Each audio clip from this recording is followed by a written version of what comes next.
तुम्हा सगळ्यांना माझा नम्रतापूर्वक नमस्कार. सबंध महाराष्ट्राचे मी सर्वप्रथम मनापासून आभार मानते.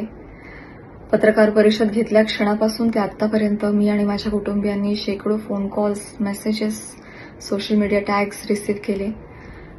महिलांच्या सन्मानासाठी समाजातल्या सर्व स्तरांमधून आवाज उठवला गेला, पाठिंबा दिला गेला, समर्थन दिलं गेलं. यामुळे आम्हाला फार बळ मिळालं, समाधान वाटलंय. खूप खूप धन्यवाद. त्याचबरोबर माननीय आमदार श्री सुरेश धस यांचे देखील मी मनापासून आभार मानते. अत्यंत मोठ्या मनानं त्यांनी देखील समस्त महिला वर्गाची माफी मागितली, दिलगिरी व्यक्त केली.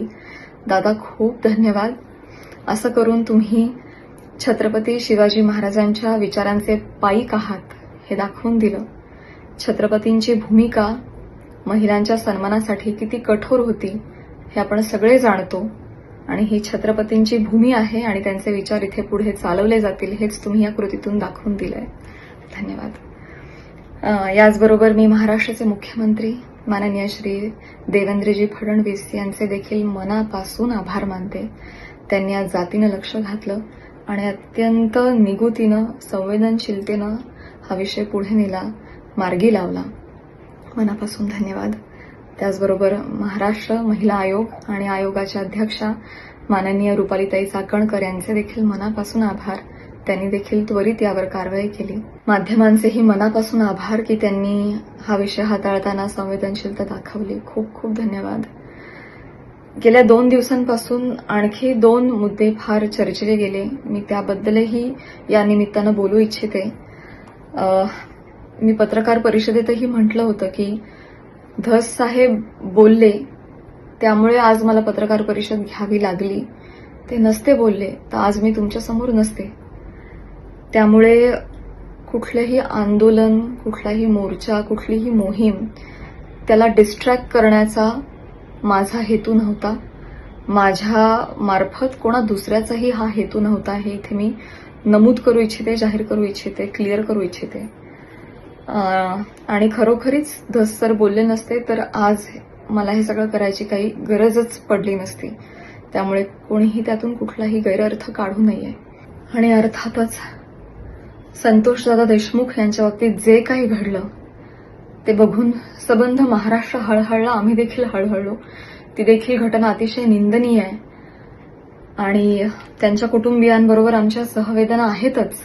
आणि गुन्हेगारांवर कठोरातली कठोर कारवाई लवकरात लवकर झालीच पाहिजे याच मताची मी देखील आहे. आणि मला खात्री आहे सबंध महाराष्ट्राचं हेच मत आहे. फक्त आम्ही समाज माध्यमांवर व्यक्त होत नाही याचं कारण पुन्हा तेच की आम्ही व्यक्त झालो की आमच्यावर टोळधाड पडते, ट्रोलिंग केलं जातं आणि अतिशय अनफॉर्च्युनेटली त्या ट्रोलिंगच्या देखील बातम्या केल्या जातात.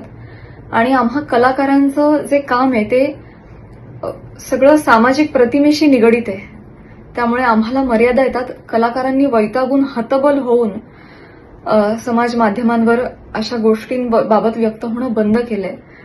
जो काही दुसरा गट असतो त्या घटनेचा, समाज असतो, ते सगळे खूप बदनामी करतात, हर्ट होतात.